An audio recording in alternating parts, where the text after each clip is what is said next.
Hello, everyone. Good evening. I think many of you already know me. My name is Ahimsa. I'm from the School of Geography in the University of Nottingham. Louder, can you hear me? Yes? Okay. And I'm also the director of Mindset. And I think most of you already know Mindset is the new research center at the University of Nottingham, Malaysia campus. So just let me give a few words about what Mindset is. It's a research center, and it has four main pillars. The first one is the environment. So then we do environmental work. We're interested in environmental issues. The second one is an interdisciplinary center. Okay, we are very keen on doing environmental work, not only from the classic physical science, natural science, not only environmental scientists, but we want to engage with people from the social sciences as well as from the engineering to address these issues. We also want to go beyond academia. So then Mindset is an academic setting in which all of us work at the university, but we understand that environmental issues, we cannot go very far just by doing research and publishing papers. We need our science to go beyond our institutions and then spill over into practitioners as well as into the society. So then one of our main priorities is mainstreaming, and it's like what we're doing tonight, having some connection outside of the standard academic environment.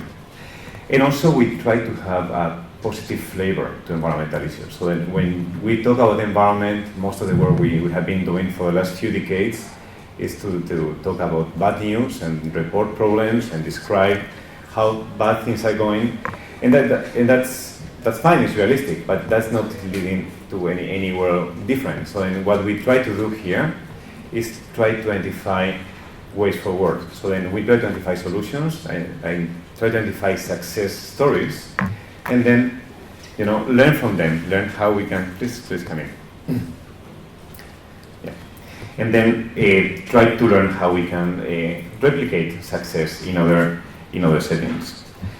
So then this is one of our monthly public talks. We have them the third Wednesday of every month.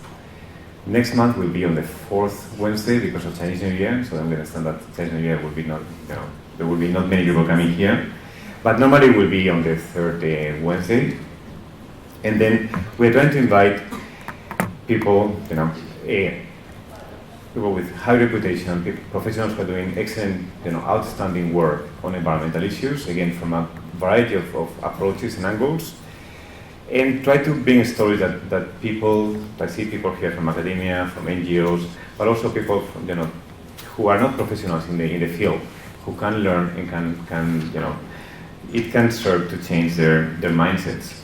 At the same time, we want that these talks will be an opportunity for you guys to interact with each other, to meet other people who have common interests.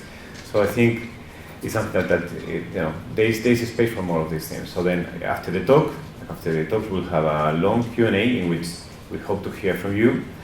But after that, we'll have also some time for refreshment, to chat. So then take your time, talk to each other. Don't be shy to approach the people who you want to talk with. So a few talks about a few things about today's talk. First, just so you know that this is being recorded as an audio, so it will be available on the website. We have already online the previous talks, so in this one, probably in about 1 week time, in mindset.my, it will be available, so you can download as a podcast, or you can watch on YouTube. Also, just let you know that as we speak, we have, I think it's about 30 people in a room in the University of Nottingham in UK watching and listening to this talk. So then we are not alone. You can say hi here.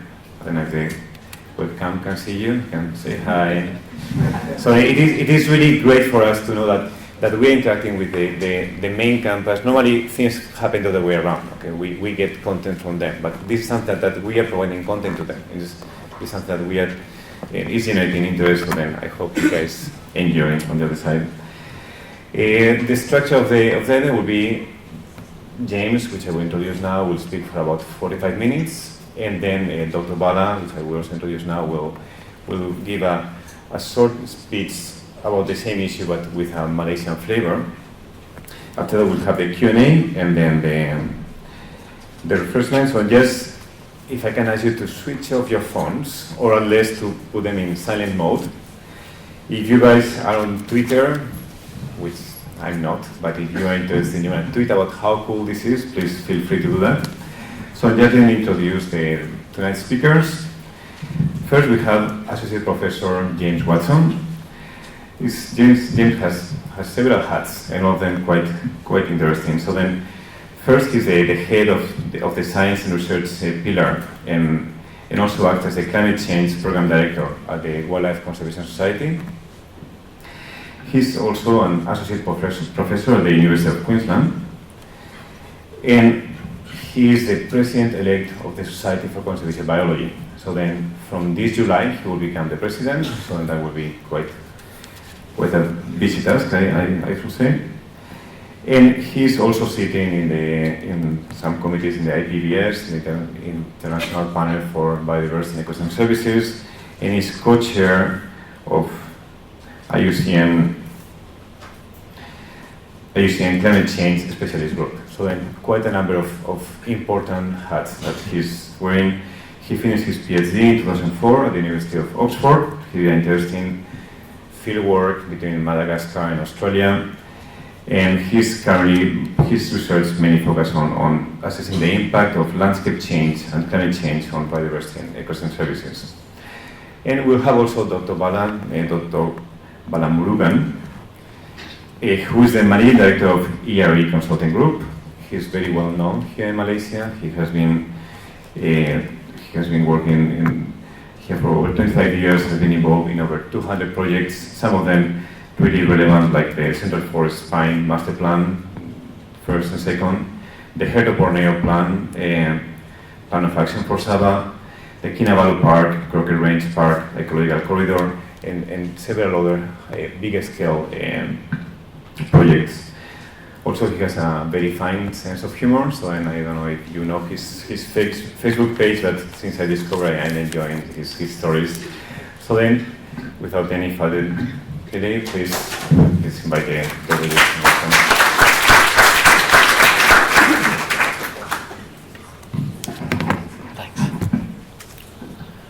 Thanks, Hibsla. So, my name's James, and I'm looking forward to talking to you after this talk tonight over refreshments. If you're shy, please come and approach me. I'm not going to bite you.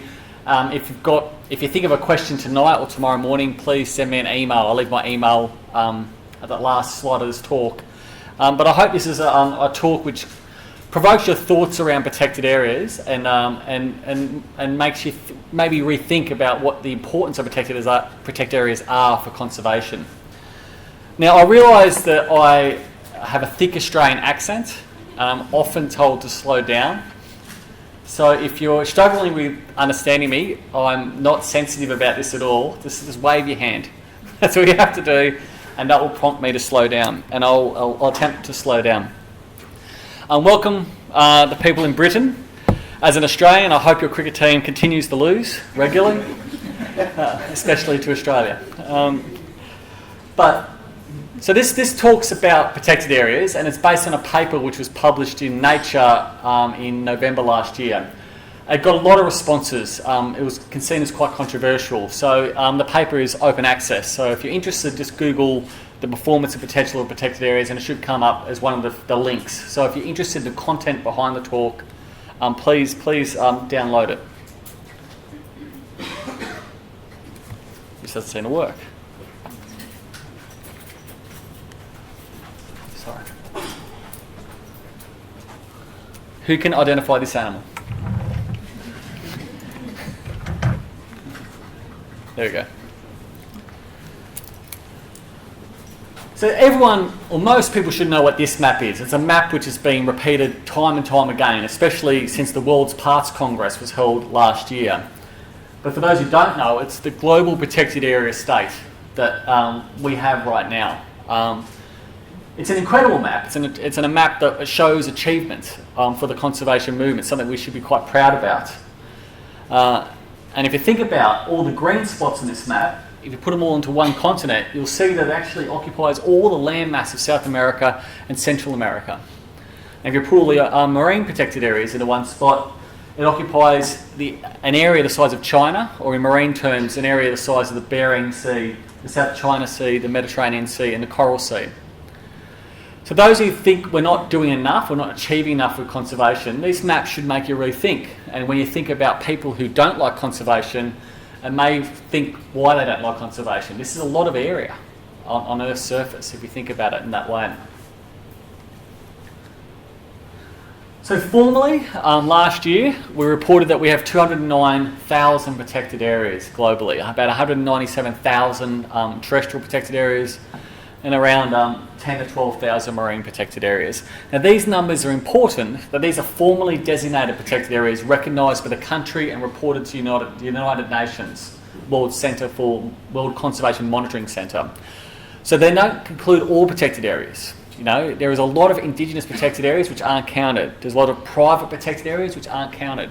So that the totals and the story I'm about to tell you about don't include those numbers, which I think is an interesting concept in itself.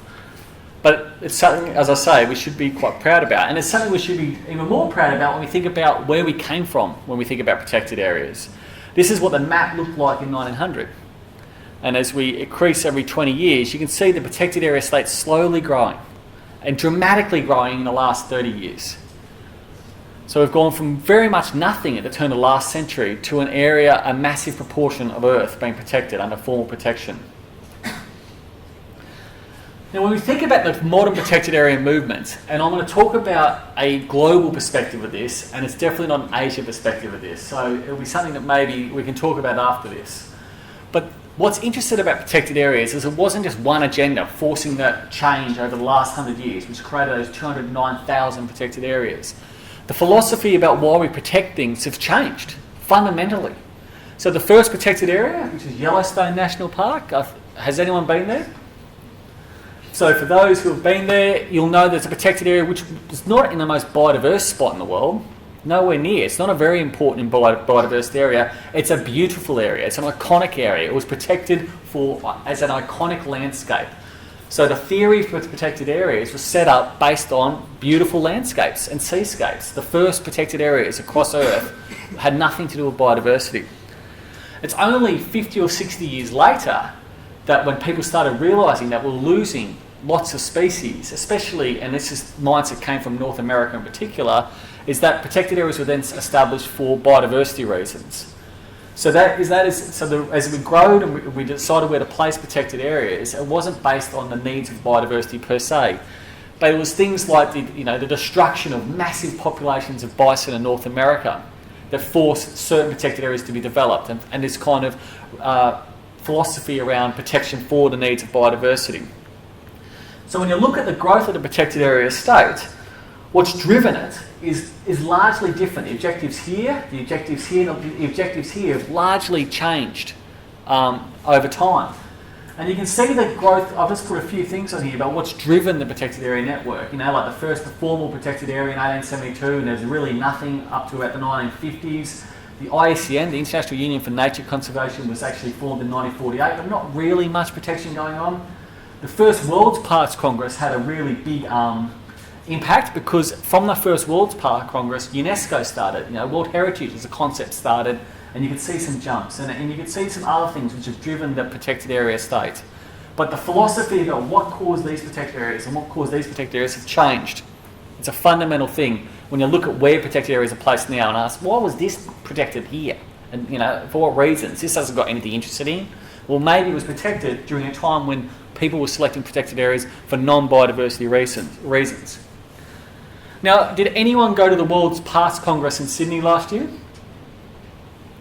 Yeah, one or two. Yeah, I mean, it's what's really important about the World's Parks Congress is it happens every decade. It's a very big meeting. 6,000 to 7,000 people turn up, and then what all happens is politicians come and actually make announcements around what the next 10 years means. So in Gabon, the Gabon president came out and said, we're going to protect 50% of Gabon's marine ecosystems as a big announcement. The Malagasy president came out and made a similar announcement. So it's a real time for celebration. Now, I'd never been to a World's Parks Congress before. I was invited to attend because of the Nature paper I told you about earlier and gave a talk about it. But what really stunned me was there was this idea of celebration. Everyone was celebrating. They were celebrating that map. We've got 209,000 protected areas. Aren't we doing a great job?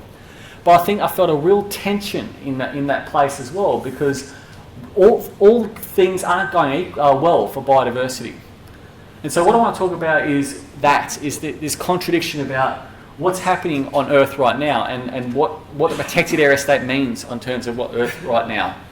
So I'm sure most people here recognise and understand that things aren't going well when you think about conservation and biodiversity. Now this is an index which talks about threatened species on Earth and how they've changed on Earth. And when you go down in number, you're going worse and worse. So the higher the number, the more common and less threatened your species are. And you can see a clear trend. Amphibians, mammals, birds, corals are really blinking out in a lot of places around Earth. So while we've got this massive growth in protected areas on one hand, we've got this massive decline of biodiversity on the other hand. When you look at forecasts and where we are in terms of that extinction rate, like the background rate is around here and we're here at the moment in terms of, so we're about 100 to 1,000 times worse what the background rate, the normal rate of extinction is, because every species on Earth will die over time. We know that. Species last between 1 million and 20 million years before they start blinking out, so there's a slow attrition of species. Well, we are now 1,000 times worse than what the background rate suggests we should be.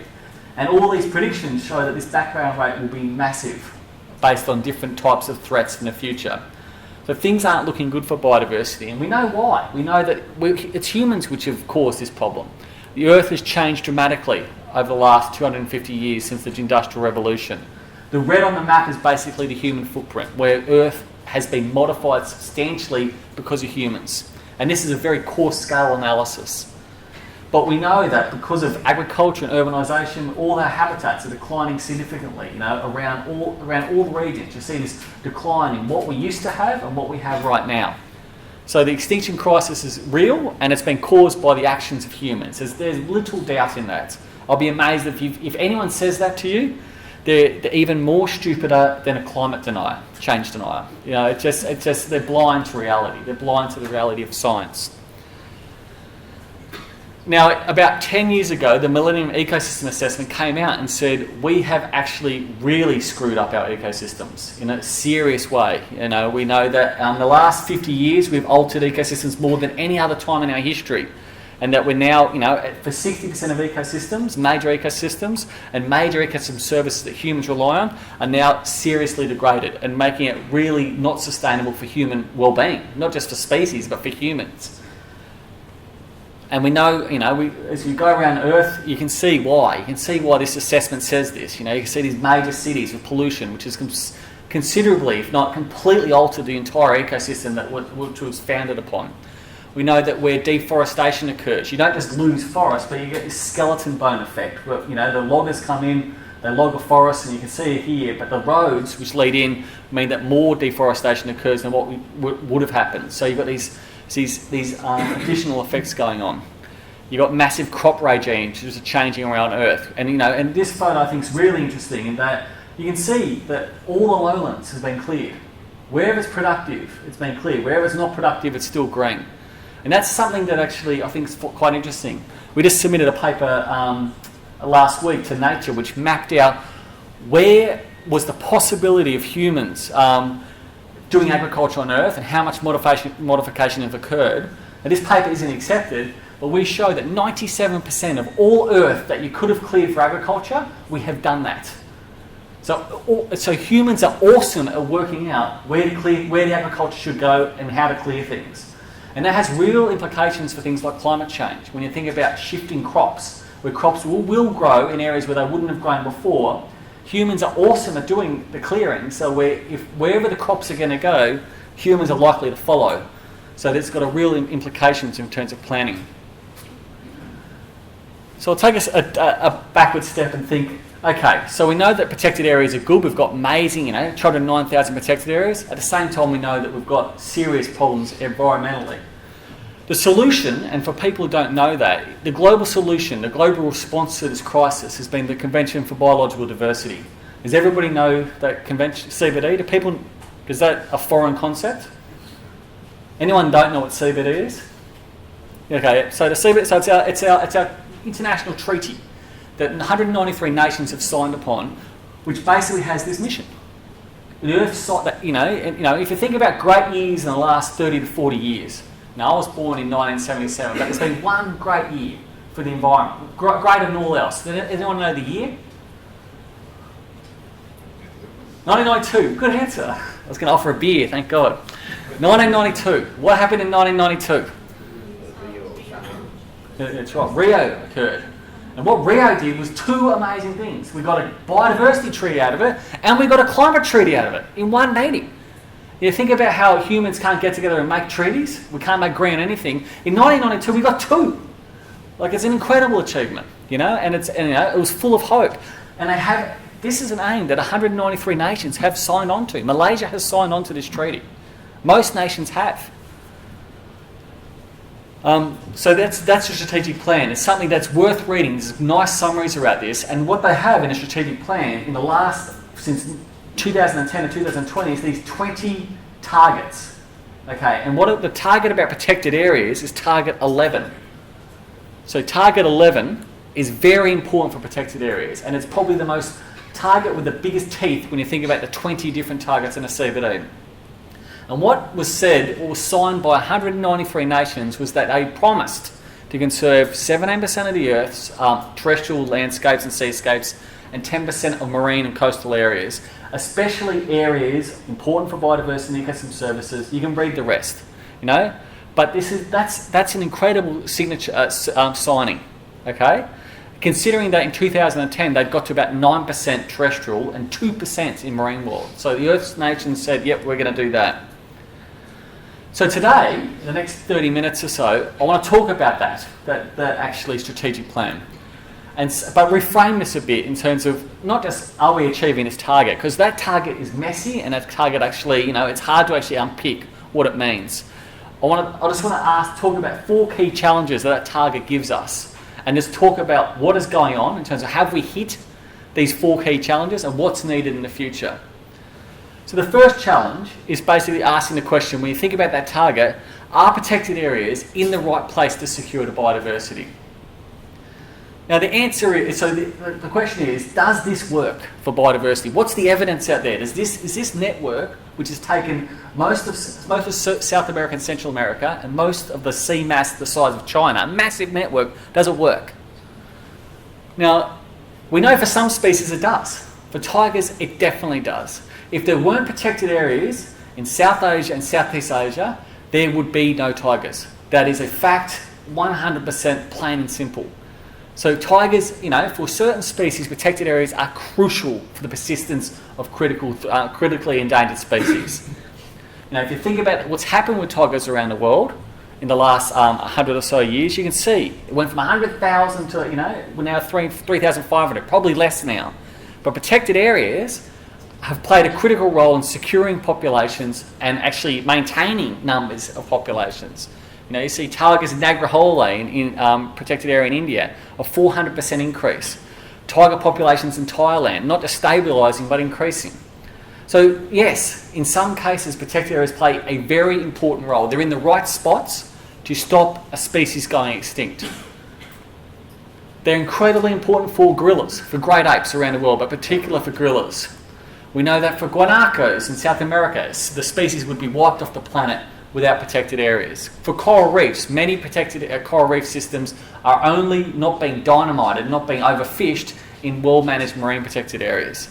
So that's one side of the story. For certain groups it's great, but research is showing that actually it's only great for a very small number of species.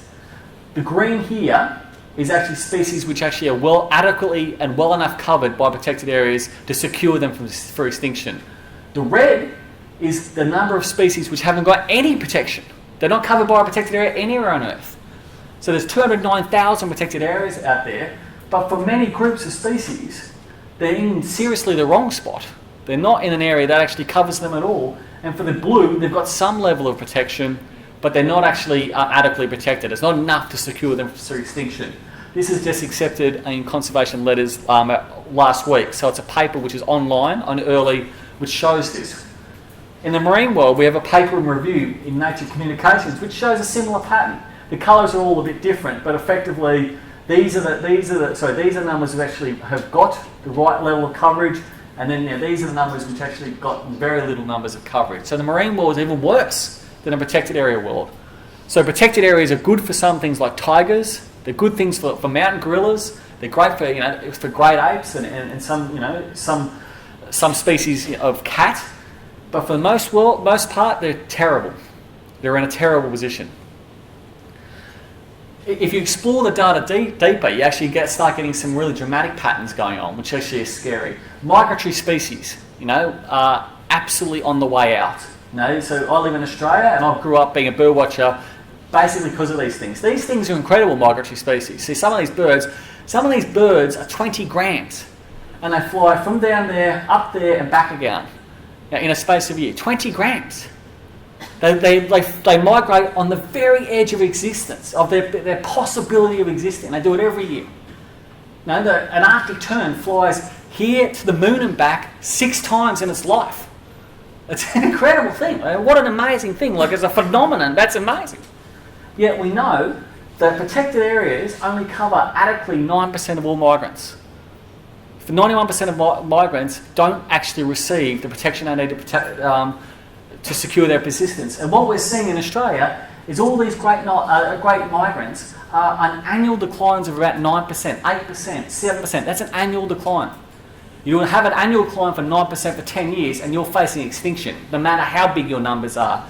So we're seeing migratory species, a phenomenon that is incredible, going to blink out in our lifetimes, basically because they're not adequately protected. Another way of viewing the world is looking at ecoregions. So moving back from species and say, okay, forget about species, it's hard to protect all species. Surely we can actually at least represent ecoregions adequately based on the targets. So how are we going there? Well, about 36% of ecoregions have hit the 17% target. So most ecoregions aren't well protected. In the marine world, 80% don't actually hit the target either. So again, protected areas, even for these big blobs, ecoregions are really large blobs, that in 209,000 protected areas, that big green and blue map, do a very poor job at protecting these big land masses. This is the summary. We've got 524 terrestrial ecoregions which do not hit the target, and only 36% which do. The marine world is worse. And if you think about the target, about where we are, so this is where we are in terms of ecoregion perspective, in terms of what we said what we obligated ourselves to do when we signed the CBD in 2010, and that's what we need to get to in the next 5 years. We're nowhere near adequately protecting our ecoregions in a way that should be protected. So how am I going? How's my speed? I'm speeding up. People understand me? 50%? 50%, okay, I'll slow down.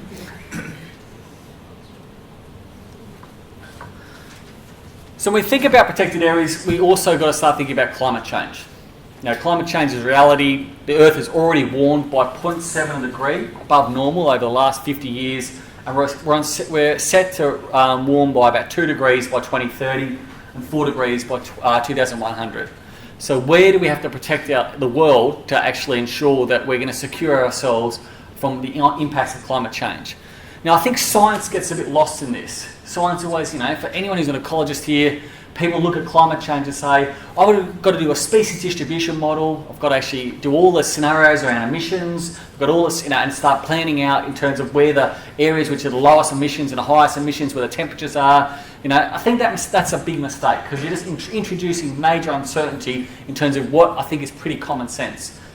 If you're a species that inhabits a forest, which landscape would you like to be in when you think about climate change? The left or the right? What do you think? Yeah, you want to be there. You want to be in a landscape that you can move through and you can undergo evolution and phenotypic plasticity or whatever you decide to do. You want to be intact. You don't want to be highly modified. So if you think about first principles in terms of climate adaptation and response, the first thing you should do is go out and protect anything that is largely still intact, such as a tropical rainforest that is still big enough and has elevational gradients that species can move around and adapt in. So we've mapped the Earth and actually we'll ask the question, where are the primary forests left? Where are these large, big forests left? And what we're showing is that, with annual deforestation at 2%, there's only really 1/4 of primary forest left on Earth that what was there 100 years ago. So we've already lost 75% of those large, big, intact spaces. Only 5% of this is in protected areas, which is incredible. So literally, when you think drawing those two dots, it means that some wilderness areas are the most endangered ecosystems and forms of ecosystems alive on the planet right now. And for those who do nature conservation amongst you, you can actually, I challenge you to come up with a treaty or a national or regional policy which identifies wilderness or big intact forests as a core strategy for conservation when you think about climate change. It's never mentioned. We always go down to the most fragmented landscape, the landscape with the most threatened species as the priority. But when you think about climate change, I think that spins it on its head. It means that those landscapes that are highly intact, they are the most important. So let's go back to the CBD's strategic plan. By 2020, this is what we said we'd do. We're nowhere near that. We're nowhere near that when you think about any of these things. We're not in good areas in important biodiversity areas. We're not in good areas for wilderness. We're not in good areas for ecoregions. So the 209,000 protected areas, the celebration which happened in Sydney, where we had the Secretary General of the IUCN getting up saying, we have made our target. Have we made our target? The answer is absolutely not. And I think if you take anything from this talk is that if you hear someone say you're doing the environment movement's doing very well, you've got a huge amount of protected area coverage, I think that's actually a major mistake. So what are some solutions about where you actually place protected areas? For those who are interested, the IUCN have actually decided to identify key biodiversity areas on Earth. And they've got these 5 different criteria. This is all very new. But I think if you're interested in terms of planning out what does it mean for Malaysia or Southeast Asia, get involved with this. Because actually these 5 areas, these 5 types of indicators are actually very important for dictating where future protected areas are going. So so the solution for me is to start actually planning around this kind of criteria and move away from writing airy-fairy things like, we have to protect areas of particular importance for biodiversity. If you're a national government, that could mean anything. That could mean absolutely anything. We need specific targets around these kind of things. Where are threatened biodiversity? Where do we need to protect outstanding biological processes? So get behind that if this is something that you care about. So the second challenge I was thinking about, so we've just covered, are protected areas in the right place? Now I'll test someone. You at the back, what's your name? Natalie? Natalia? Are protected areas in the right place? I just told you no! Okay, couldn't understand. Bloody Australians. So the answer is, hopefully I'm convinced you that the answer is no. So, okay, forget about if they're in the right place. Are they managed effectively? That's another significant question we've got to grapple with. And in some places, there's definite that protected areas are well managed and they work. This is a photo of Lamington National Park in Queensland, which, where's the park boundary? Everyone can see the park boundary is there. The farmer wants to get in here, and the park boundary is that legislated land has stopped land clearing. We know that. Protected areas do work sometimes where they're well managed, and this is actually a success story. So the question though is, how many of these are like that, have worked that well? How many of these have actually stopped the threatening process that they're meant to stop as a protected area? And the only way, and this is getting, this may go deep in thought, and this is what, sometimes I think protected area people really lose the plot in this kind of thing, but the only real way to work out what the effectiveness of an intervention such as a protected area is to do a counterfactual. And that is basically what would have happened if that protected area had not occurred in the first place. What is the impact of putting a protected area in place? And sadly, even though we know in some places, like in Fiji here, that counterfactual has occurred, and we know that there is absolutely no doubt that this protected area has had a major impact compared to non-protected areas, We don't know that for most places, protected areas on Earth. In fact, the majority of places on Earth have no formal assessment about how well they're doing. None of the, and I'm, that's not just developing countries. I'm not talking about South Sudan, Afghanistan, Australia are doing particularly poorly at actually answering that question. How well are we doing? We've got a protected area. Is it managing anything? Do we know that it's actually effective or not? So we have no ability to actually answer that question, which is a serious concern. So my thoughts on this is, if we don't simply know how well managed the current protected area state is, we therefore have no idea how effective it is. So why do we count them as effective in the first place? If you name any other walk of life that you're not really sure of something, in sport, you follow Arsenal, you're not really sure they've got a good striker, you're not really sure that their coach is any good, but we're going to count them as the best team in Europe. Because that's what we do. We like Arsenal. You don't do that. You go, actually, they're not that good. We need to actually know more about them before we count them as the best team in Europe. Yet when we look at this map, it's all roses. This is brilliant. We've done a great job. Protected areas are working everywhere. Where I suspect for the most part they're not. And anyone who's travelled in a lot of countries, they're paper parks. I went to Cambodia the other day and I walked through a protected area which quite literally had a village of 20,000 people. Inside the protected area, going, well, this isn't effective. And guess what? That protected area doesn't have tigers. But it's counted as one of the green blobs. So I think what we've got to do is be honest about what is the real state of protected areas. Is it 209,000 protected areas or is it 10,000 protected areas? And I'll tell you a little anecdote. In Tasmania, do people know where Tasmania is? So it's the southern state of Australia. It's very well forested. It's got the tallest eucalypt forests in the world, Eucalyptus regnans, massive trees, incredible. Tasmania has 42% globally, 42% of the state protected, all in one corner of the state. It is impossible to get another protected area going in that state. Because if you try and talk to anyone down there, they go, nah, you've had 42% protected, how much more do you need? But Tasmania as a state is losing more threatened species than any other state in the continent, because all the protected areas are in the wrong spot. And because we're counting it as an effective protected area state, you can't convince any stakeholder, even the most friendly stakeholders to conservation, won't listen to you, because they look at you and go, you have 42% already locked up. What do you want, 60, 80? What, are you mad? So this is what's happening writ large. It's impossible to have a conversation around a real target when we claim success when it's not really happening. It's remarkable that this has happened, but this is the fact. If you look at protected areas and how they're talked about, we never think this through in a way that I think we should. So the third challenge is, okay, let's pretend they're all in the right spot, and let's pretend that they're all effectively managed. We still need widespread community and political support, don't we? We can't just live it, by themselves. We've actually make sure that there's actual, there's community support around this.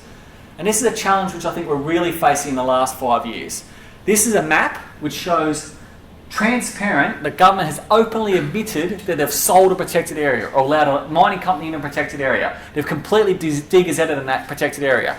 These are the nations on Earth which have gone and said, yep, we've signed on the Convention for Biological Diversity, but we're reneging. Because this area has got uranium underneath it, or this area is important for farming. So there's a widespread political backtracking movement going on right now. So on the one hand, the CBD is a very powerful statement about global hope towards the environment.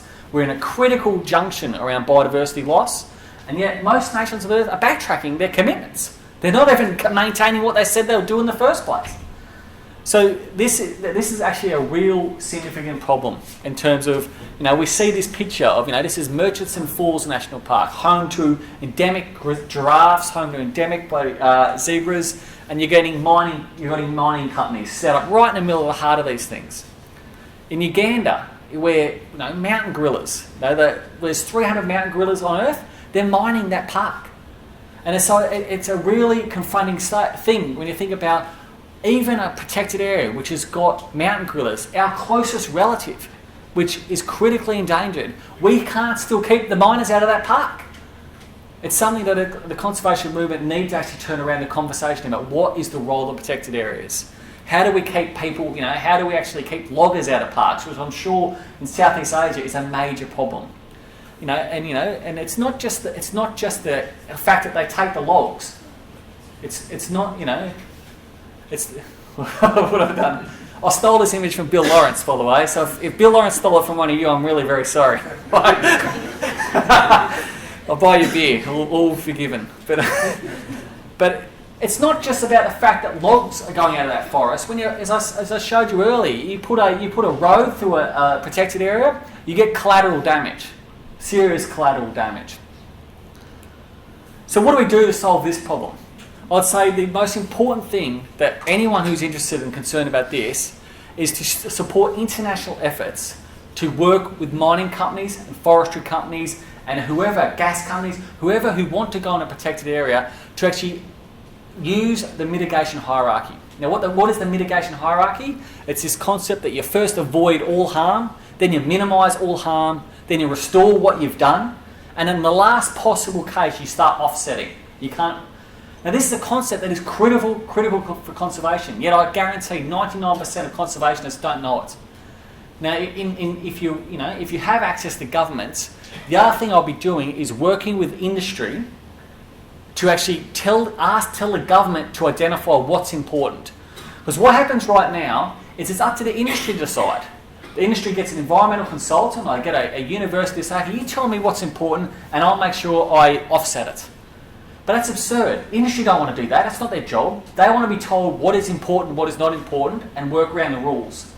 And so industry are often, Rio Tinto, Shell, these companies, which are evil, in terms of bad brands and stuff like that, we must start working with them. There's no point fighting with them. They win every time. But we've got to actually work with them to work with government to tell us what the rules are. And most nations don't have rules.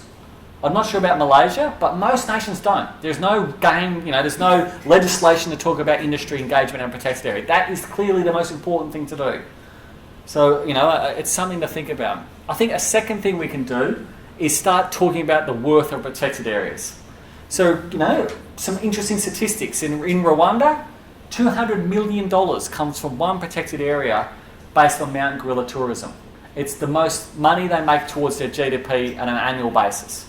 It's the most important contribution to GDP. A lot of protected areas in East Africa contribute significantly, 10%, 20% of their GDP. But what happens in these cases is significantly smaller number of funds go back into the protected area state. And it's not just the East African nations or Southeast Asian nations who face this. In my own country, we've worked out it's worth $19 billion, the protected area network, to the national economy. $19 billion, conservatively. That's basically around tourism. The protected area network gets $500 billion in terms of maintenance and enforcement. So they get 1/38th of what the value of that protected area state is to make sure it's maintained. So we've got to start changing the conversations of protected areas and making sure they're accounted for in a financial way and actually on the books when we talk about what our natural heritage is and what our assets are when we're talking about things like GDP and growth, economic growth. They've got to be in the conversation. They've got to be accounted for. If you lose something which is worth $19 billion, if you sell a bit of your asset off and it's worth $17 billion, that should be accounted for. That $2 billion has been lost. At the moment, it's not even talked about. And there's also solutions that we've got to start talking about. 33 of the largest cities in the world obtain most of their drinking water from protected areas. Yet those protected areas are being logged and cleared, many of those protected areas. So, Rwanda, we go to Rwanda, in the city of Kigali, 95% of water from Nungwe National Park feeds that city. And every year they're trying to log it. Despite the fact that if you log that forest, there goes that city. So we've got to start making the arguments around, this is not just for biodiversity conservation, this sustains entire cities, which is critical. We know with climate change happening and the increase of extreme events, the intact natural systems are incredibly important for defending shorelines and defending cities. Now, if you look at New Jersey, which got smashed by Hurricane Sandy and Katrina, those areas which were not touched were areas which had a natural protected area in front of them, which was maintained. And natural vegetation stopped the storms from hitting the city. Areas which had cleared those areas got completely smashed by the hurricane. So what we're seeing in Northeast America is revegetation and protection being built around natural barriers. I mean, that means this system is valuable as a protection, as an assurance agency against storms. But it's not accounted for. It's not accounted for that. What people see a mangrove forest for, they see as shrimps. So let's cut it down, and it may be a problem around mosquitoes. So let's really, really blast it with insecticides to really solve this issue. But it's actually a barrier to major extreme events. When we think about carbon, carbon is incredibly important for securing carbon is very important for stopping climate change. And there's been loads of studies showing protected area worth when you think about carbon loss. The annual benefit for carbon in the United States is around 7 trillion tonnes of carbon. If you think about humid forests, they've shown that, the value of a protected area is worth about $6.2 to $7.4 million. This is hundreds of times more money than what these protected areas get annually. And this is what the value is to carbon regulation. Another example here, that it's showing that carbon is actually very important for climate mitigation. So in the last bit of the talk, again, I think I'm speeding up again. What are we up to? 30%? 50%? You're too polite. In Australia, they'd be saying you're up to 90%. We don't understand a word you're saying. So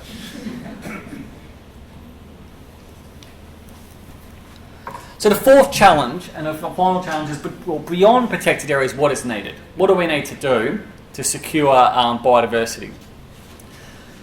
We know that, as I mentioned at the beginning of this talk, that for some species, the only thing we can do is protect them and secure them in a protected area. Tigers will not exist without protected areas. Simple as that. Loads of species are the same. But there are a ton of species that when you look at what their needs are, and you're looking at what threatens this species' persistence, the protected areas aren't just the only solution. In fact, if you only relied on protected areas, you're going to ensure that this species goes extinct. So the reality is, when you think about the Convention of Biological Diversity, we must start thinking about protected areas in a bigger picture. We've got to start thinking about it in terms of not just as isolated postage stamps, but a matrix of activities around protected areas, ensuring that all the activities secure this biodiversity. And nothing is more clear about that when you think about migrants, migratory birds. You can protect all the habitat here, you can protect all the habitat here, but if the Yellow Sea gets cleared, these species will go extinct. There will be no stopover sites. So it's the activities across these boundaries that are critically important. So what I think is that nations actually now need to stop thinking about themselves as isolation. Malaysia should not start thinking about their own biodiversity without thinking of their neighbours. And not just their neighbours in terms of what they can touch, but their neighbours in terms of what the ecological phenomenons actually occur through their country.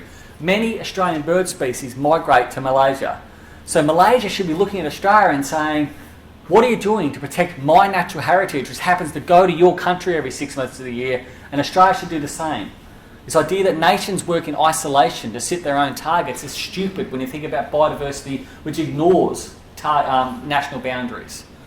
So we cannot solve this crisis. The CBD needs to be rewritten in a way that actually we have solutions as a whole. And that may mean, and this is a challenging thought, when you think about Southeast Asian species biodiversity, Malaysia may not be a priority. For maintaining Southeast Asian biodiversity, things that are important culturally to your entire region, or not just culturally but biologically to your entire region, you may have to give money to Burma or Cambodia to secure your biodiversity, your heritage. And that's a challenging thought, which I think we haven't thought through. As I've talked about, I think we've got to start thinking about living landscapes, protected areas in landscapes that conservation economies occur in landscapes that actually ensure that non-destructive behaviours occur. I think we've got to start prioritising activities around protected areas. So to prioritise, we're not going to get $10 billion to go solve the problem tomorrow. What's going to happen is we're going to slowly, incrementally increase the number of protected areas that are effective. We need to start choosing which are the most important. And now this concept called triage, do people know what triage is? It's for those who don't, it's a military concept, yeah? And that when you have, you're in a battle and then a lot of people come to the hospital, a doctor must make a decision. And the decision is not to go to the sickest person first and try and fix them up. The decision is who is best going to survive first? Who is then going to best survive second? It's triaging. You're making a choice. Now, if you can get to the last patient, the most desperate patient, then so be it. But you've got only a limited amount of time. Conservationists can't deal with this concept, but we've got to start looking at feasibility of success and triaging. We're not going to save everything. There is no way we can save everything. And if you think about it, we're doing triage anyhow, because we're not spending all the money on all the species. There's a lot of species which we're not spending any money on. And by not spending any money on it, we are committing triage. We've made a choice that this species is going to go extinct. But let's make that choice transparent and be clear about what the options are, what the most important options are. And this is a very unpalatable thing to think about, but it's essential when you're thinking about the crisis we face. And I think, as I've mentioned before, when you think about national accounts, I think we've got to start arguing in economic terms and getting treasurers of nations to start talking about the cost of environmental destruction, not just the gains of what you get from that environmental destruction. It's an obvious thing to say, but we've got to start just accounting for it in broad terms. I mean, economists are good at this kind of stuff. They can give you a number. Go, all right, if you lose a protected area, that's about 60 million against your GDP. You should then say, well, account for it. We want it on the books, and I think that's an important argument to have. Cool. And finally, I think the final message I want to say is that time is running out. This is the human footprint in 1900, 1950, 2010. What is it going to look like in 2030 and 2080?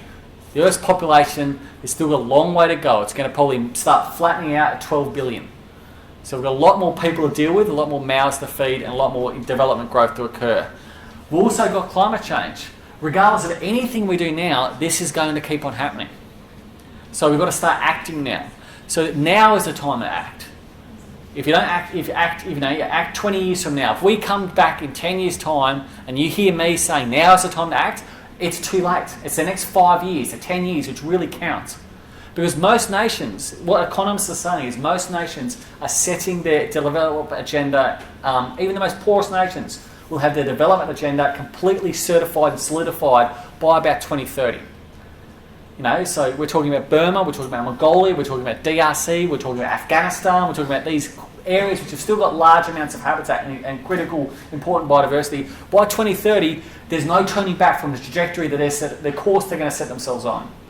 So it's the next 15 years, which actually will make the difference for most species, not 50 years from now, I think that's a very important thing to consider when you think about protected areas and biodiversity. So here's my email address. Please be critical. Please ask any questions, and I'll definitely respond to you. But thanks very much.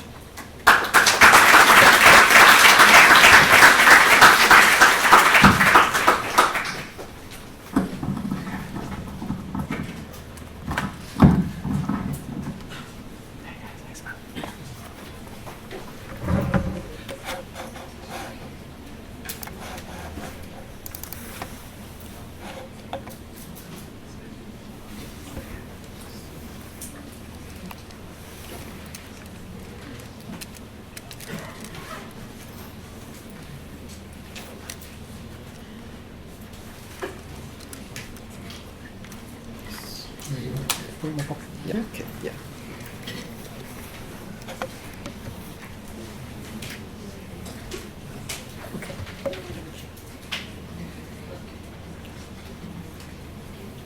Good evening, everyone. Can you hear me? Thank you. Yeah. What I'm going to give you a local flavor of what James just said. Since this is being recorded, I'll try not to say anything silly. In Malaysia, you say wrong things, you get into trouble. I'll touch on 3 issues which are my pet subjects. These are not all the challenges. There are so many challenges which James mentioned. I'm just going to touch on 3, which I think are relevant to Malaysia and which stand in our way of managing our protected areas better. These are the 3. Incentives, the insular conservationists, and community-based protected area management. Let me start with the first one. Incentives and disincentives. What is stopping Malaysia from establishing more protected areas or from managing it better. The problem lies in our constitution itself. No, in Malaysia, most of the protected areas are established by the state governments using state legislation. You all know that Malaysia has the federal government and the state government, right? Yeah. So most of the protected areas, national parks, state parks, and so on, have been established by the states. The federal government has done very little. I can only think of 2 parks. So 98% of the protected areas in Malaysia are established by the states, not the federal government. And this is very fundamental to my discussion later on. Yep. Why? Because land and forests are state matters. In our constitution, state governments have jurisdiction over land and forests and the marine waters. So because of that reason, all our parks are established by the states. In the Malaysian constitution, state governments establish laws on anything to do with land, forest, water, minerals, and so on. So since most terrestrial protected areas are covered by forests, they are automatically come under the jurisdiction of the state governments. Federal government has very little say actually. They can develop policies, produce guidelines, but actually it boils down to the state governments to act. We have the national biodiversity policy produced by the federal government. It actually has very little bite because forests and land belongs to the state, and if the state governments refuse to do anything, there's nothing much the federal government can do. An important point here is this. State governments, not only do they have control over forests and land, they derive revenue from these sources, and they depend heavily on revenue from land and forest. Okay. This is how the government revenue stream works in Malaysia. Federal government gets its income from all these sources. The income tax that we pay, that most of us pay, or some of you don't pay, I think. The custom duties, import duties, export duties, the service tax, the sales tax, the impending GST, the fines that you pay the courts, all these go to the federal government, whereas the state governments rely on these sources, the very old economy, timber, water, mining, land. And if you look at the total government revenue now, 90 to 95% of total government revenue goes to the federal government, and between 5 to 10 go to the state government. Right? If you, just to give you an example how skewed the system is, last year the total federal government revenue was 220 billion. Look at how much the state government revenues were. Peanuts, isn't it? Not even half peanut. But in our system now, state governments have responsibilities of managing protected areas, which contains most of our biodiversity, and they have very little money, and most of their money, revenue sources come actually from forests and land. So there is a major perverse incentive, or really very little incentive for state governments who are custodian of the land to actually invest in protected areas.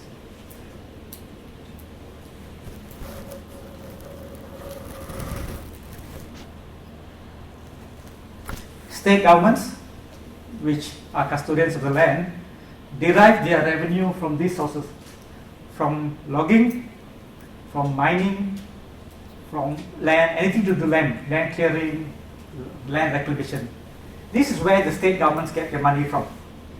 That is why many states are very keen on developing oil palm, because that's where they get their revenue from. Kelantan, Pahang, and Terengganu, you all talk about logging there, because that's a major chunk of the state government's revenue, which the state government then used to pay the civil servants and pay to build state roads and so on. So the current system forces the state governments to rely on these sources of revenue, which is basically the old economy. And this was fine in 1957 when we got independence, because the entire economy was on this. But now we have this. Our economy has obviously changed, but state governments get little or no revenue from these activities. Tourism. State governments get zero income from tourism. All the taxes that tourists pay, service tax, sales tax, the taxes that hotels pay, they all go to the federal government. Manufacturing, which is a major source of income for the government, goes entirely to the federal government. All the export duties, import duties go to the federal government. Logistics, banking, everything, state government do not get a single cent. That means if 100 banks set up office in Kelantan, which is one of the poorest states, Kelantan will not get a single cent except the land premium. So you see, we have a situation where as the Malaysian economy changes to more moving away from the primary sector to the tertiary sector, it actually does not benefit the state government's account. Give you an example, look at the revenue from the state government of Sabah. Almost all their revenue is linked to land. This brown line here says sales tax. This is the palm oil cess. This is from palm oil. So that's why state governments are very keen on palm oil. It contributes 40% of the total state government revenue. The purple line, royalty. This is petroleum royalty, again digging from the ground. The forest, timber, land premium. That means when state governments give away land for people to clear into agriculture and so on. So almost every single source of revenue from the state governments come from land-based activities. And these are the people who are custodians of our protected areas and national parks. So my point here is, in the current Malaysian system, the state governments, which are responsible for establishing protected areas and managing them, have their revenue base intimately linked to use of land and exploited natural resources. So there's simply no incentives for state governments to establish or better manage PAs. You can tell them, yeah, you manage PAs, more tourists will come. State government's argument, yes, tourists will come, but I'm not going to get a single cent. That money goes to the federal government. So there is a serious imbalance of the way revenue is shared, and that has a major bearing on our protected areas and how we manage biodiversity. As I told you, our economy is changing. If you look, I'm giving you Sabah examples because I have data for Sabah. I'm too lazy to collect data from other states. If you look at Sabah, some of you are for Sabah, I guess. Yeah, Omar is here. You see how the economy has changed over the last 30 years. Agriculture has declined substantially. The services sector has grown.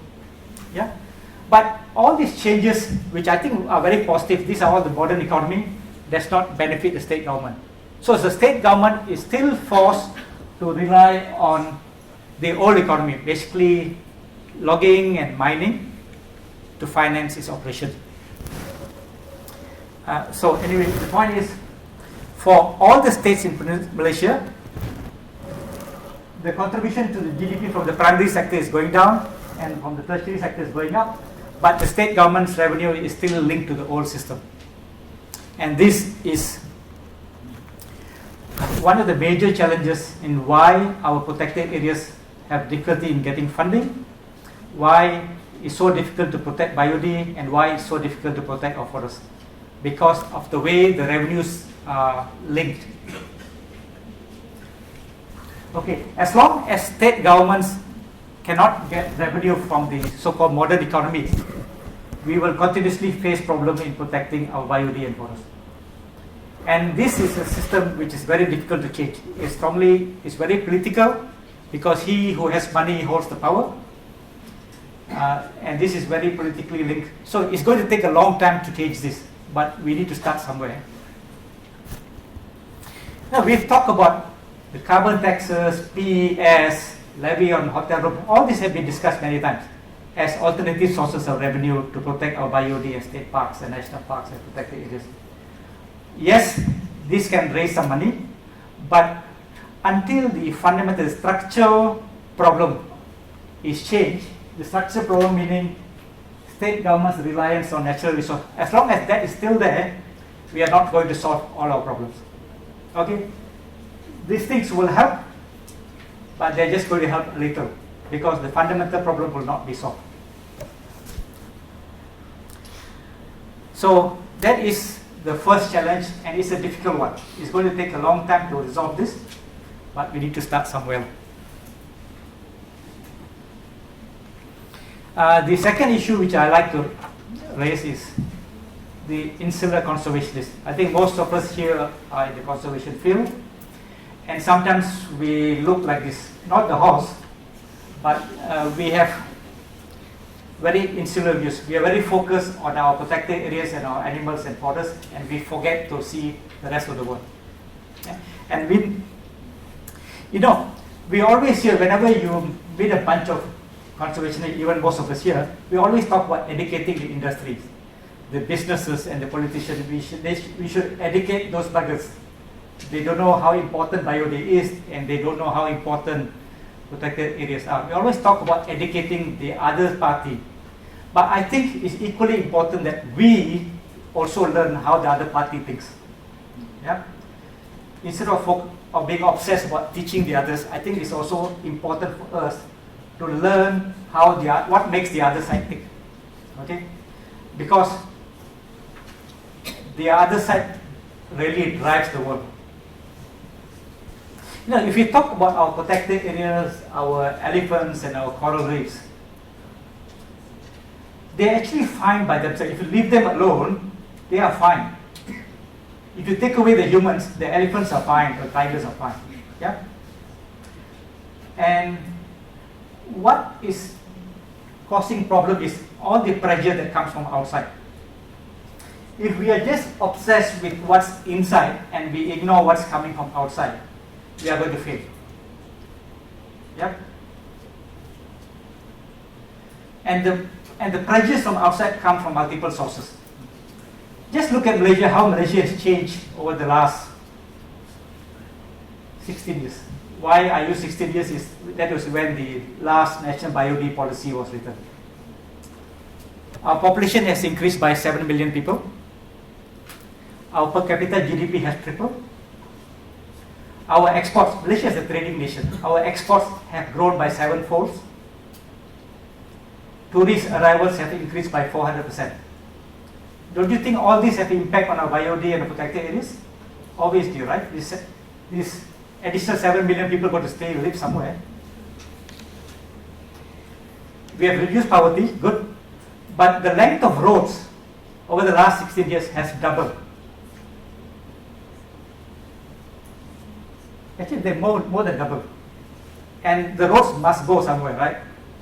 They're not going inside your homes, so they have to go somewhere. And most of the time, they go through forests and important biodiversity sites.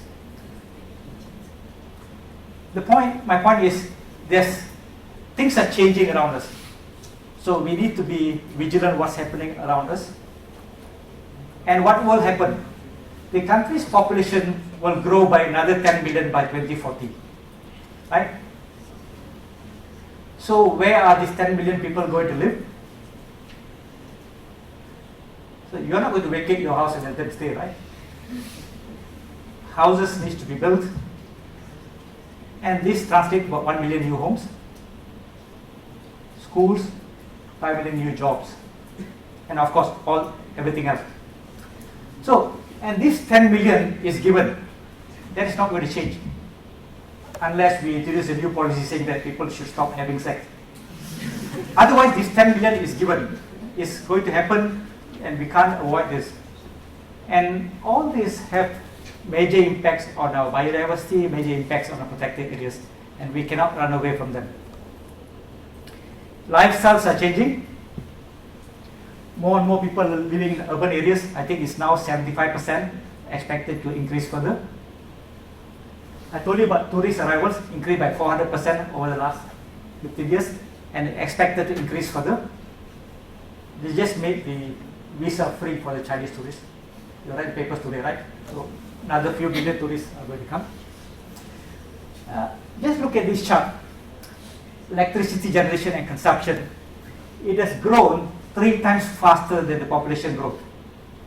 That means people are on a per capita basis using more and more electricity. When I grew up, there were no air conditioning in my house. I have 5 units in my house now. And some people even have air conditioning in the toilets.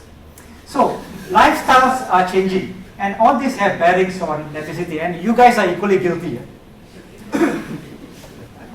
Electricity doesn't come out of thin air. You need power stations, they build hydro dams.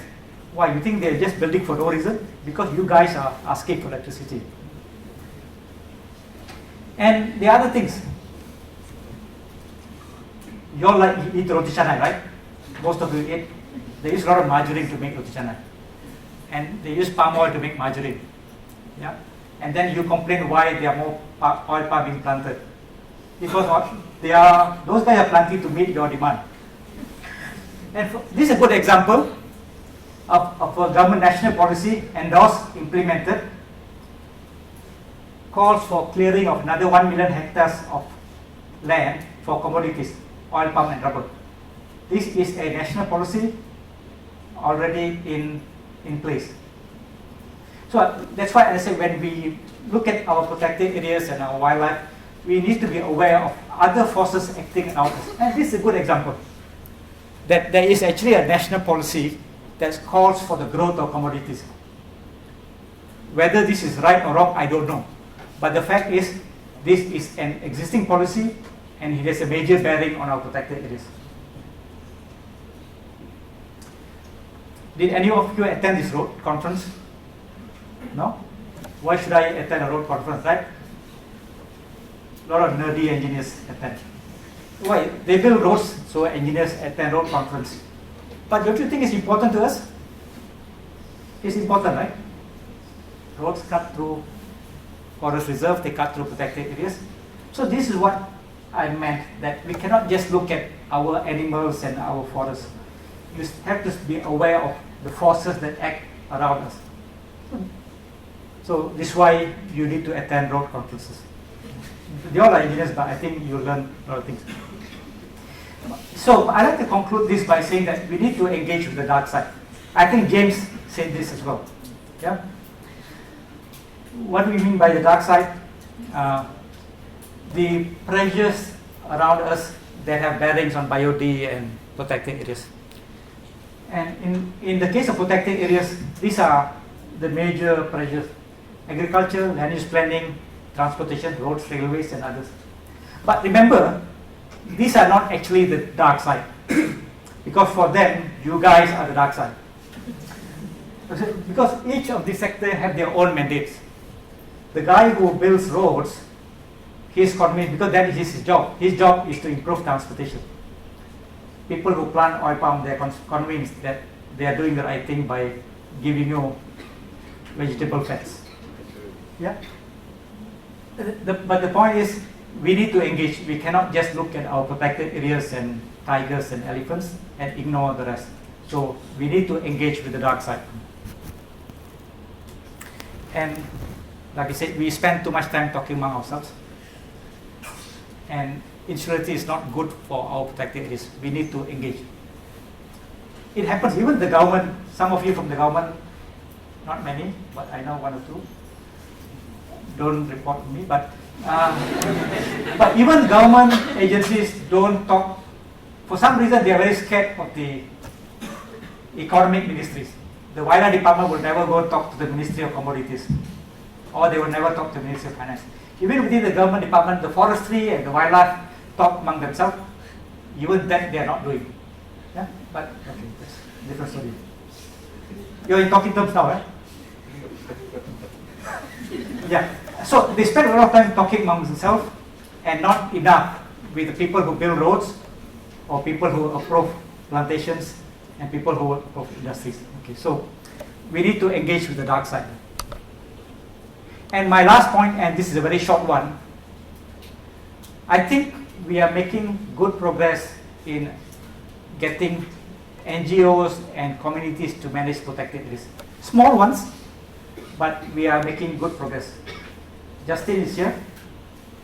I think the Kota Damansara Community Forest is a very good example how we can engage civil society and local community to manage protected. I don't think you can manage Taman Negara, no. But small areas, why not? In Sabah and Sarawak have so many examples, good examples, how local communities are managing important biodiversity areas. And I think this is something that needs to be encouraged. But we have a bit of difficulty convincing governments that they should take on this. All habits die hard. So, but this is a good way forward, and we have some success stories. And in my capacity as whatever I do, I try to push for this. So these are my 3 comments on, just to add on to what James has said. Thank you very much.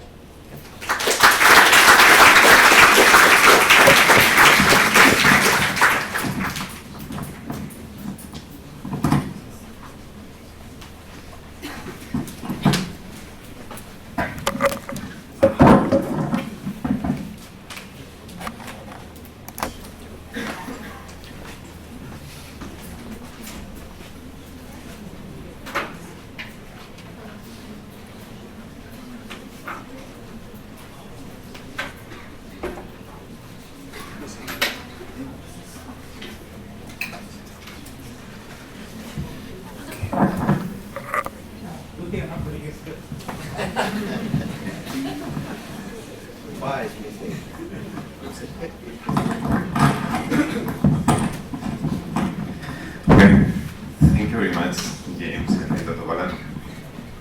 Very interesting. So we are a little bit behind schedule, and so I will skip my question. Maybe I will, if have time, I will do some questions later. So what we're gonna do is we're gonna pass to the questions from the UK first, because I think some of them, they in the morning they need to go to work. So then, can I ask, are there any questions from the UK? Can you just maybe we can take 3 questions. Well, what we will do is we'll take 3 questions at a time. So then when you make a question, always wait for a microphone because we are recording, and then please identify yourself, and then we take the question. So then, please. The first question from UK is to Dr. Watson. Does the public focus on keynote species like tigers cause a detrimental bias on conservation more generally? And the second question is for Dr. Bala. To what extent does the likely future increases in value of protected areas get factored into estimates of the economic value? Can you hear me? Let's hold this up. So, I mean, it's an interesting concept, the whole thing about flagship species. Flagship species, for those who don't know, are species that are used for marketing conservation outcomes. You know, they're not umbrella species or keynote species, which are there selected to actually ensure the persistence of all species in an ecosystem. They're there for marketing values.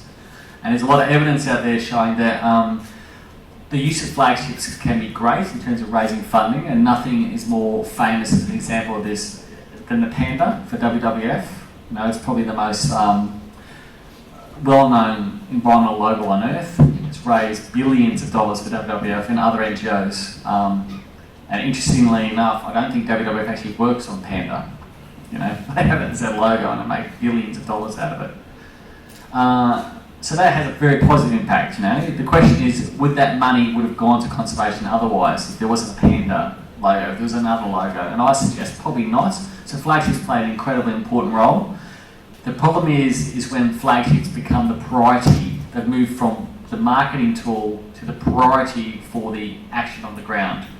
And that's where we get dramas, I think. And there's an excellent study in New Zealand which shows this, that, you know, New Zealand is a country without any mammals. It's the only nation on Earth which was dominated by birds. It's when birds took over the earth, this nation was isolated from mammals. It's what the earth used to look like, which is quite interesting. But if you look at the conservation expenditure by the New Zealand government, I think 70% of all money goes to kiwis, 5 species of kiwis, and 30% of money, so kiwis are a flagship species, 30% of the money go to the other 789 endangered species. So that's where it goes a bit off. You know, the money, the kiwis are important as a tourist attraction and a flagship species, but the money needs to be spent on other threatened species as well. So that's where it falls down a bit. And I think we've got to be more nuanced in terms of how we talk about this to the wider public.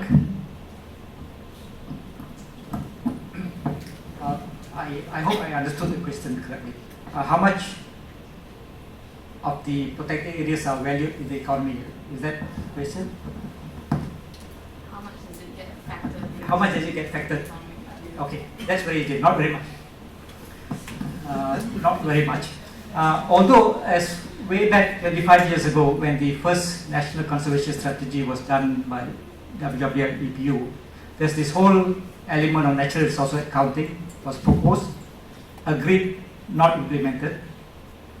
And then over the last 25 years, various NGOs and academics have been pushing for this, that we should better value our protected areas and ecosystems. They have fallen onto deaf ears. So, in short, no, we are not doing very well.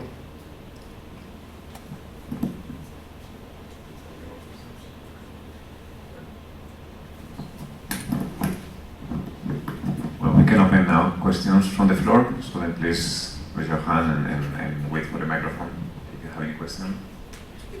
So then one here, second there, and third there. Okay, so then 3 here, first.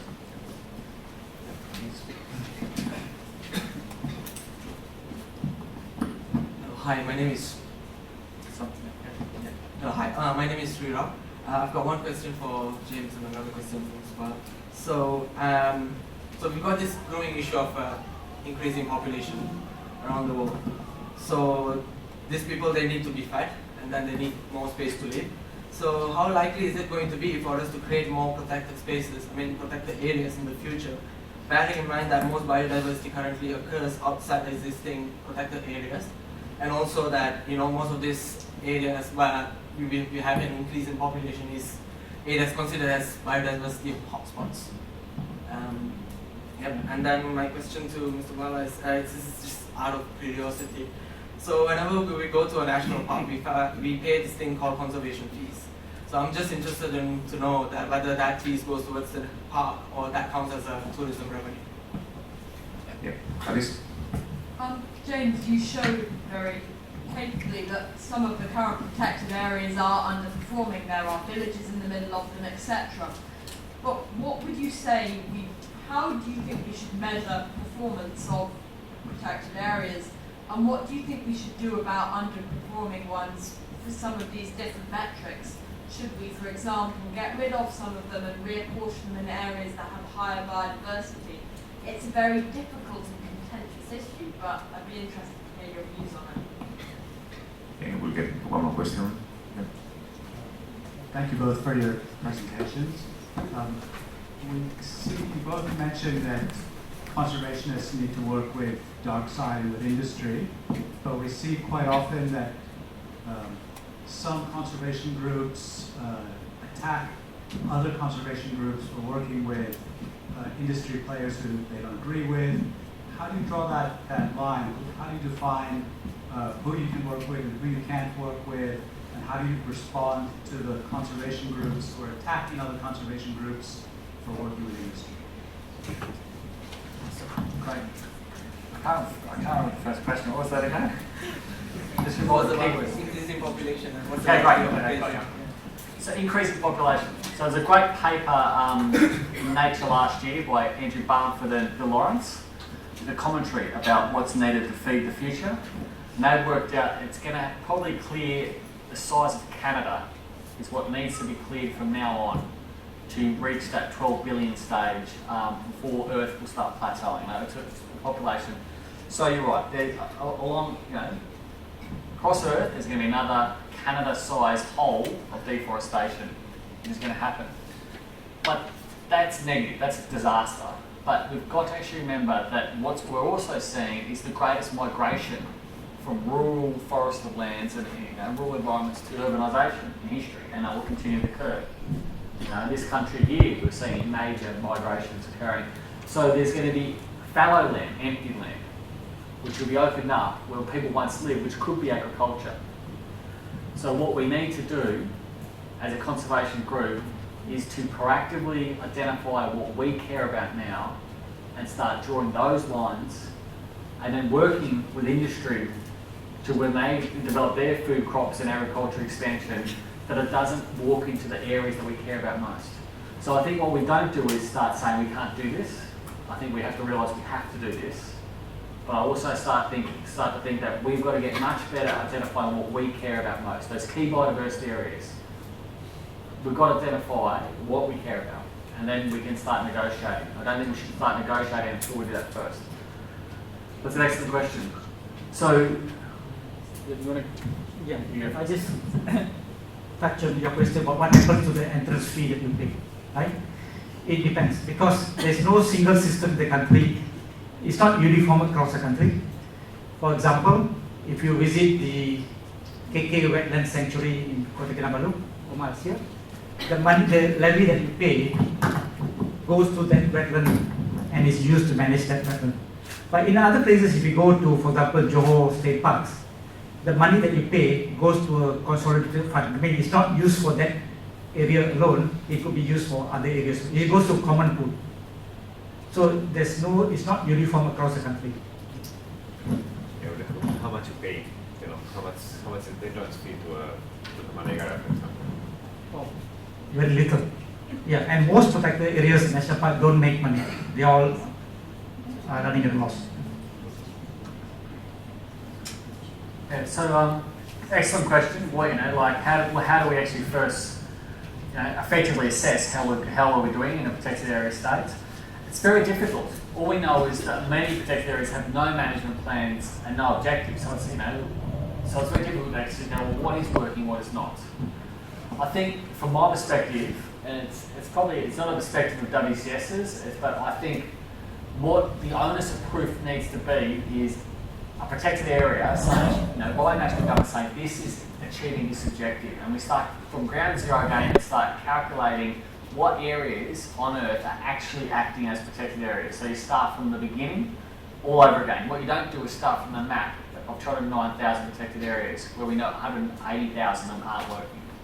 I think an accounting system is really important. I think the important thing in that accounting system, and this doesn't happen, but I think it would be really easy to do, is that when nations report about how many protected areas they are, they're establishing and maintaining, that's only one half of the equation. What we've got to also start accounting for is how much other area has been lost to agriculture, mining, urbanisation. And that is your account, your environmental account, which you should report back to the United Nations. So it's gains over losses. So fighting for a system which accounts for that is very powerful. And your second part of the question is, well, what do you do with these protected areas that aren't achieving their outcomes? Now, we wrote a paper in 2010 in Nature, basically arguing that you should de-gazette them. If they're not achieving the outcome that protected area is meant to do, you should de-gazette them, sell them off, and use the money to buy protected areas to actually achieve the outcome that you want. So the paper's, I think, called Replacing Protected Areas, replacing poorly functioning protected areas for better conservation outcomes. We got hate mail and death threats and everything around that paper. People despised us for even allowing the concept that you can give something up. But the point is, again, we've given it up. We've got these green spots and we're not managing it. So all we're doing is overinflating our value and not actually getting a real return. So I still believe in it. I think that if a protected area is not achieving the outcome that it's meant to achieve, then why should we count it as doing its job? It's not. And why don't we use the money to actually get an area which may do the job better? I think that's a system that we need to think about. But trust me, because I'll tell you what the issue is, why people hate it, is that people think their protected area that they care about the most will be on the selling list. And people care about what their the local park's about. So you've got to be very transparent about why you give up some parks versus others. Not and I think that's the issue, is that people value parks in different ways, and that you're making this choice in this transparent fashion, and that you're going to get a win somewhere else. It's not like we're just giving it away. So the third question is around who do you pick? I understand it's who do you pick? How do we know what are the industries we work with and why, and how do we do that? Look, this is a tough one, and I keep on changing my mind. I worked for the Wilderness Society in Australia for a few years, who proudly didn't work with any industry. And any NGO which worked with any industry was a prostitute. That's what we used to say, you are a prostitute, go away. You do not have the values, the beliefs to fight. That is an obscenely stupid way to live your life. Because it's good to have NGOs who hold that line, saying we're not working with anyone. That keeps the values open so you can have a conversation. But we need engagement with all industries, even if they're the worst possible. But I think we need to start picking those industries which have formally made public announcements around environmental good, net positive impact statements, talking about greening their environmental chains. Now, a lot of these industries are doing it for greenwashing purposes, but at least they've done it. But if you start talking with them, at least you can actually hold their stakeholders and their shareholders to account. But what we've got to do, and what we're doing badly now, is that we're bullying those companies which have got an environmental account, and assuming that so holding them to such a rigour that if they act badly, it means that they don't do the action. And what happens then is other companies come underneath and do the action anyhow, which have no accountability, no environmental record, or no go policy, or something like that, which means that you don't get the outcome you want. And I'm probably being confusing, but I'll give you an example. In East Africa, WCS hammered a couple of British-owned companies about not going into Uganda's protected areas to open up oil. We gave them a pasting in the press. And these companies have clear net positive impact statements, green statements. And we count on the accounts, and if you've got a green statement, you're logging and you're clearing a protected area. How can you possibly do that? They backed off. Well, all right, it's fair enough, we'll back off. This is not good for our image. 2 Chinese companies went straight in, and we got a terrible outcome for conservation, because they've got no regard about what the press says. They couldn't care less. So I think we've got to be a bit more clever about how we engage with companies and making friends with people who actually, at least in public, being honest about what we're trying to do something different, as opposed to beating them up. So that's what I think the line is if you've got something on the record, you should work with them first. Can I just add to that? The question you posed, when you work in industry, other NGOs criticize you, but the same thing happens on the other side, to industry and government. When one industry works with an NGO, other industries criticize them. And happens in the government department as well. If you are familiar with how the Malaysian government departments work, some agencies are very pro NGOs engaged, some are not. So when one agency sees the others engage with it, then they get criticized. So it happens both sides of the divide. Yeah, so more questions?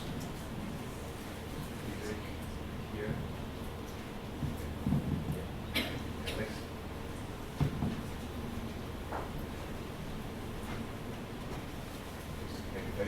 Thank you. My question is for James. I'm Vivek Thipalam from the University of Nottingham. And the question was, you mentioned, this follows on just what you were talking about before, where you mentioned, badly performing protected areas, you swap them for areas that are good. So is that a viable option in Tasmania? You said 42% of protected areas in Tasmania, 42% of the areas protected, but it's not the best locations. So why not swap them for areas that are better locations? 100%. Oh, sorry. Oh yeah, well, that's the second. Sorry. With me, I have questions regarding the EA, especially on the economic value. Because once we most of the time we are touched about the economy, but when we become PA, sometimes we want to. Most of the time, top management will ask, is it how much value we have to pay for this one? And once we already convert as PA, so we are going to lose how the dollars and the ringgit and cents we invest for this area. So, and somewhat Malaysia, even the people say become the developed country, but we still lack of some. We are not actually not really enough budget or to cover for PA. So in this case, especially for the economic value and also the wildlife and protected area, and then we want to get the advice from you on this economic views.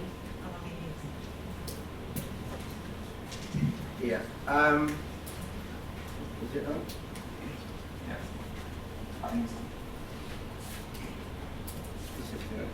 Yeah. I think when we go back to the first graph that the early graph that you put on the screen, where the area of protected areas is really grown so huge over the last 3 decades, I think, as you mentioned it. I look at that as being not a question of our fathers or the generation before that were not really passionate or concerned about protecting the environment.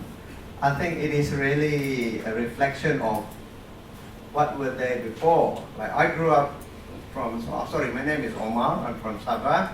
I grew up small island of Labuan, which is just about 36 square miles. You just walk out 10 meters out of your house, you're already like in an area which is a national park today. You know, even though it is not protected. You see the wildlife and all that, the birds and all that. But today, if I go back to the same island, hardly anything. You could call nature, everything has been converted to, you know, urban areas of housing and agriculture. And I think over the last 3 decades, it's probably because of our consciousness and passionate about losing everything that we started protecting those areas. So I think credit goes to our parents, our fathers and our generation before them, and even though it's not translated into gazetted protected areas and all that. And then the second point that I like to make is about this economic value of protected areas. As you said, if it's not bringing in what is worth, it should be gazetted and could go somewhere else. Like you said, someone asked about Tasmania, for example. I'm involved with a small patch of wetland in the middle of Kota Kinabalu city. It's 60 acres. The real estate around there is about 5 million ringgit per acre, 5 to 7 million. So that piece of 60-acre protected area is worth 300 to 400 over million ringgit. What we collect from conservation fees was not even a quarter of a million ringgit a year. And how do we value that? You know, do we look at just the dollars and cents and say that, in fact, that has been the argument of some real estate developers trying to get us to, the government to de-gazette that area and build up condominiums and all that. But we're lucky that we got some few people passionate about, you know, the protecting the environment. Is the only remaining mangrove within the urban area of Kota Kinabalu. We're on the verge of getting a Ramsar recognition for it. And we even went to the court to protect that area because of a condominium that's coming up next to us. So I don't think we should be valuing protected areas just in terms of dollars and cents and whether it's worth it or not. Otherwise, the Central Park in New York, Hyde Park, or the Domain in Sydney would have already gone to the developers for high-rise building and condominiums. Thank you. Okay, so I'll start with that. I'll start there first. Just to be clarified, I'm not saying by any means that we should be valuing protected areas first on their dollars and then selling off the most important based on money. What I'm saying is we've got to be clear on the objectives of the protected area, and if that protected area is not achieving any conservation objective, and yet there's areas that should be protected which have got more conservation objectives to be achieved, we should start thinking about selling off and degazetting and replacing poorly performing protected areas. What your protected area is not a poorly performing protected area. If there's a mangrove system in a Ramsar site, it's of high conservation value. You would never sell it off. It will hit your conservation target of all time. Now, if it was a degraded swamp with no habitat, no ducks and nothing on it, worth 50 billion ringgit, then hell yeah, we should sell it off and buy a tiger habitat or some other habitat which has got a much better outcome. But it's not, it's got to achieve its objective. Now, if it's not achieving its objective, then I think we should have a discussion about whether we should keep it or not the other way around. I'm not saying that it's because it's rich we should sell it off. And the other point about our forefathers, absolutely. I think that's exactly right. I think that a lot of people were environmental stewards, during the last 100 years or so, which ensured that we have options still on the table. And I think that what I was trying to make the point at the end of the talk is those options are going to be less and less as we move forward, as the population grows, and therefore the choices we make now will be very critical for our children because they will have less options to actually deal with, protected areas and conservation in general. So, by being proactive natural stewards, they gave you options, your parents, and we've got to do the same for our children. But it's a good point, thanks for asking, because it's good to clarify that. I'm not saying we should sell off our most expensive protected areas. I'm not saying that at all. It's a very different point.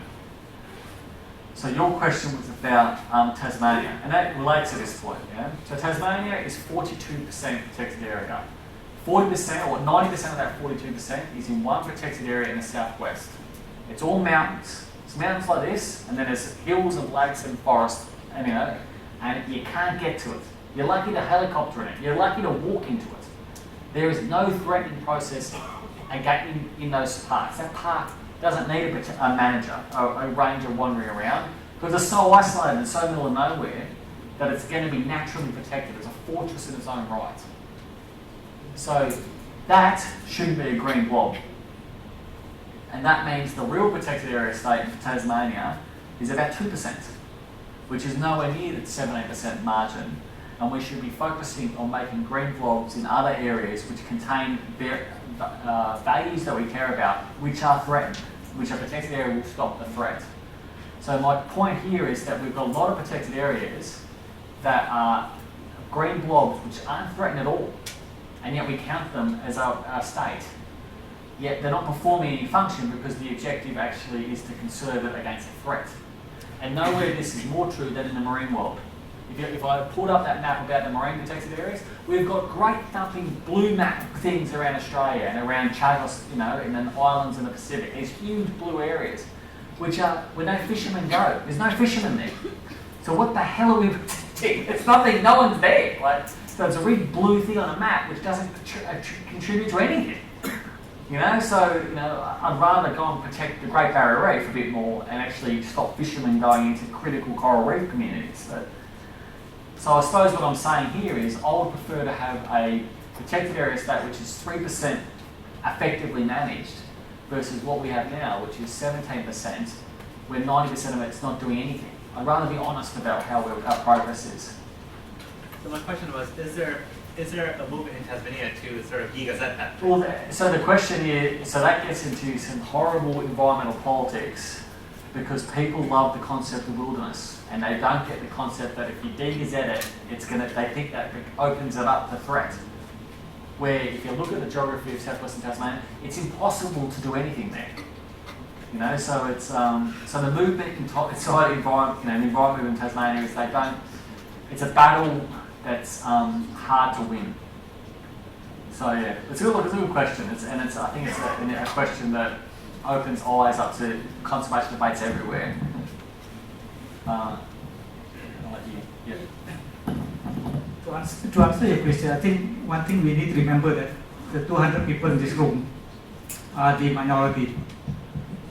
That means not everybody outside this room thinks like you guys do. So if you ask to value a tiger or piece of forest, people in this room will place a very high value on the piece of forest. But if you go 200 meters outside this building, they probably won't. And the majority probably won't. And I think this is the dilemma that sometimes of course the politicians always follow the majority. That's one. Number two, if you look at how the states in Malaysia are performing, if you drew a chart, percentage of forest cover versus per capita GDP, it's very obvious that the states that have least forests have the richest people in terms of per capita GDP. Sarawak is an exception. It's an outlier. But the rest of the states, Penang, per capita GDP very high. Wilayah Persekutuan, not a single piece of forest. Selangor, Malacca, these are all very rich states and they have very little forest. The states with a lot of forest, Kelantan, Pahang, Terengganu, Sabah, so on, the income levels are very low. So if you're a state government, then you are actually under a lot of pressure to emulate your richer brothers. So that's the reality of the ground. So the third point is protected areas are a common good. They provide benefits to everyone. But the burden of maintaining the protected areas is not shared equally. Yep, it's shared by one state. It is borne by one state, whereas the benefit is shared by everyone. So there is an imbalance in that sense. This is where I told you about how the federal state revenue thing is, and I think that is a major stumbling block in our system now. Yeah, I think we are running out of time. I saw some hands, but I think we will keep these questions for the chits and later. But I have a couple of questions. So I have a microphone. Just to finish one to each one of you. So then, James, yes, you went to the World Bank Congress a couple of months ago. Happens every 10 years. You know, the policy for the next 10 years is being presented, is being celebrated. You talk about Gabon making this announcement, in Madagascar, and then you're talking about how we don't know we know that the parks are not probably where they need to be. We don't know the effectiveness of these parks. So then, what can you tell the next 10 years before the next World Bank Congress? Do you think I want to be able to fill up some of these very clear gaps, or do you think that we haven't put the policy in place that is needed in order to achieve what we want to achieve? And then a question for Dr. Bala. I think you make very three important points, but I'm very keen on the first point, on the jurisdiction and conflict between federal and state government, and how the state governments need money and they make the money from the land, and then that prevents them to declare protected areas. I don't know if we have a clear figure of how much is protected in Malaysia, but I think it's below average, way below the 17%. So then, in a short answer, if you were able to, if you could design a policy, so then what solutions you would do? You know, if Najib came tomorrow and said, Dr. Bala, please solve this problem, so then would you be able to say some kind of directions, what could change the situation? And also I want to tell whether this is realistic. It can be done, and who has to do it? Okay. Yeah, it's a really good question. I think, we could talk for hours on this, but I think three things we could do better right now. And if we did it before the next World Parks Congress, there'd be a significant outcome in terms of conservation. I think the first is identifying what our victory is. I don't think we have articulated what victory is to the conservation movement. This whole rubbish argument that nature needs half, we need half the world protected, it doesn't fly and it doesn't resonate with anyone. And yet that's about the closest thing I've heard about victory and what we want around the world. I think we've got to go from basics and start setting objectives around the key biodiversity elements that we want to protect in the future, and go through what I showed you, that slide of those 5 key things around threatened species, around wilderness areas, around key ecological processes. Let's define where they are, define what's important to us, and show a map of that. And just a slight anecdote. When I worked in Australia, I worked for the Wilderness Society in Western Australia, and what we did to save a really big chunk of forest is to go to the government first and say, this is what's valuable to us, the conservation movement.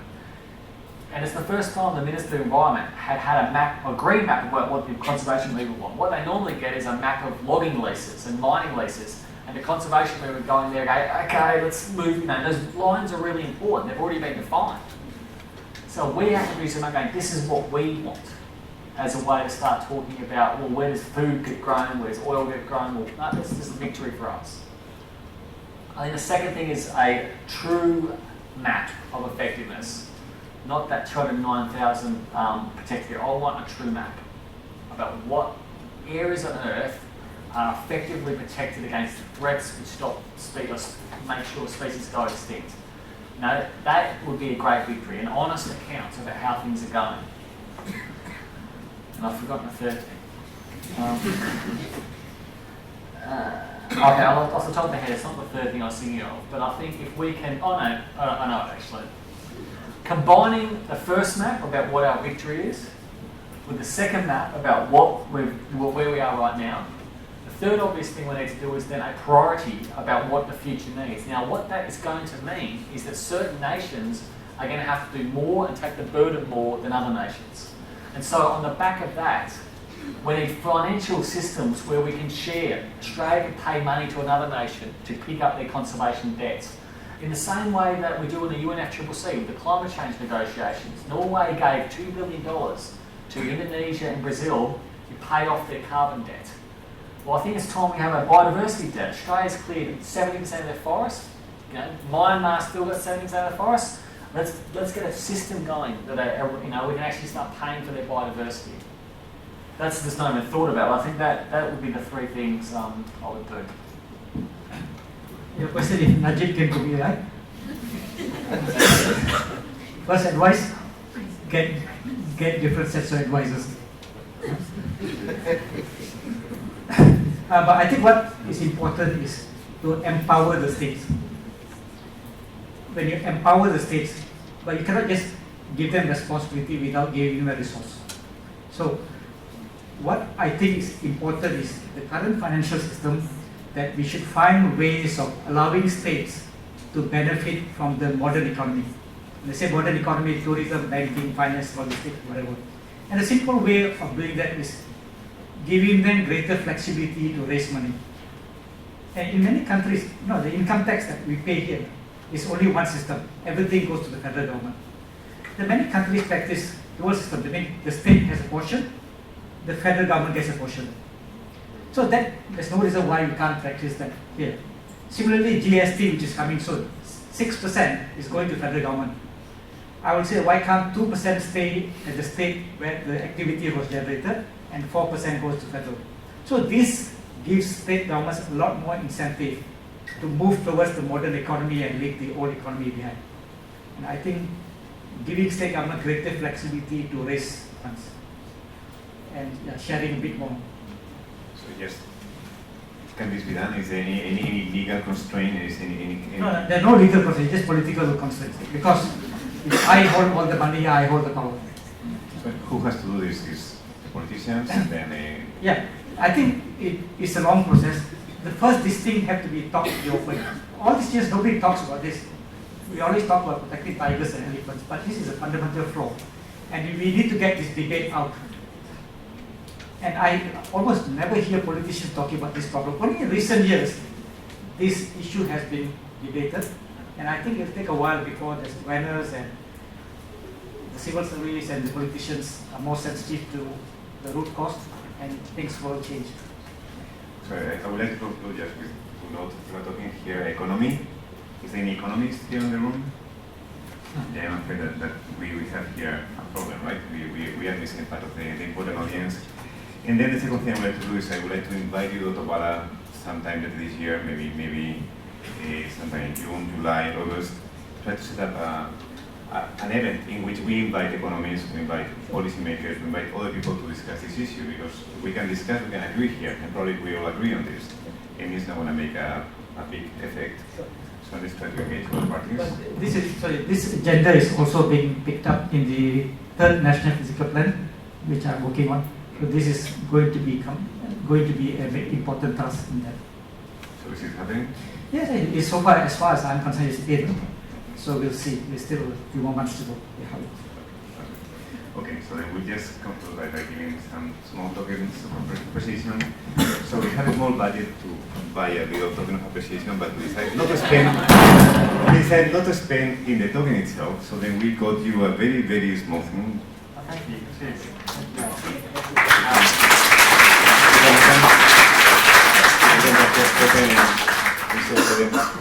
This is a little brain teaser, so that we expect you guys are familiar with this.